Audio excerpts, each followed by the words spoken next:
Lee Hodges, assistant manager at Torquay United Football Club.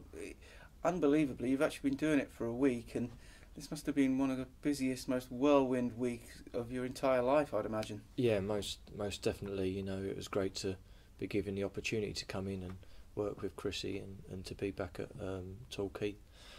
But like you say, last week it was just trying to find somewhere to train at times, and with the weather, and just making a lot of phone calls and making sure that we give ourselves the best opportunity to go and play against Wimbledon.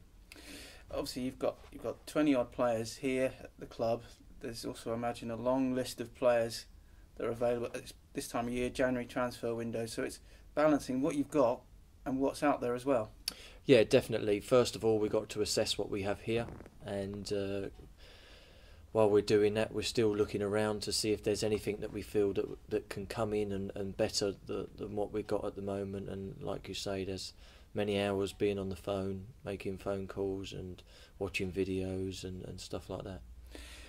Going to that Wimbledon game, you know, it must have been a mild relief to actually be off the phone and get stuck down to the football side. But you and Chris can't have been sort of more delighted with the way it worked out on the day.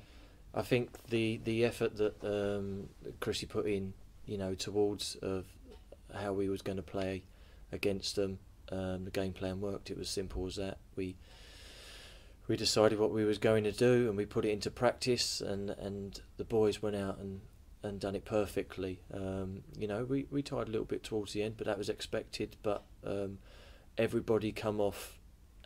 And we felt exactly the same, that everybody come off feeling that no one could have done any better on the day for us, which was it was perfect.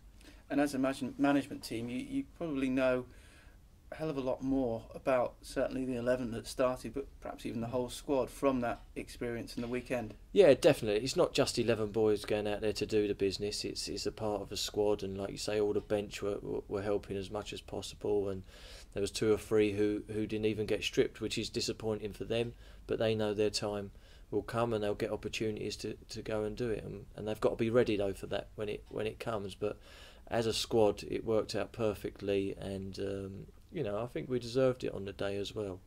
It really was a good team performance. Already, you know, we cast our eyes to Northampton on Saturday, and it's perhaps been a fixture that we've all been anticipating for a while, given the position of both clubs in the league. As a new management team, how do you approach it, and how do you see this Saturday's game? Well, the way we'll approach it, we'll just work towards it during the week, and making sure that we don't leave any stone unturned, that we make sure we've gone through absolutely everything we can to prepare right, and what team will go out there to do the business for us. Really, that'll be the aim. You know, it's hard to say it, but it is just another game. You know, we have 20 games left, but it is just the next one, and that's the only one we're going to be concentrating on.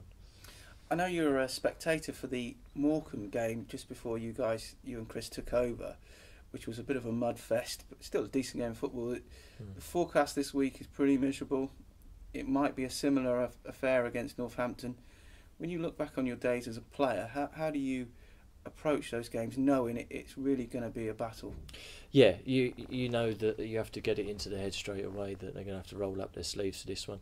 Sometimes when you play these type of games, it's a little bit different to how you would normally. You know, from watching the game a couple of weeks ago, the ball weren't bouncing that much. You know, and on Saturday playing at Wimbledon, it was a decent surface, and at times we did get the ball down and play. You know, and with some good quality and crosses coming in the box.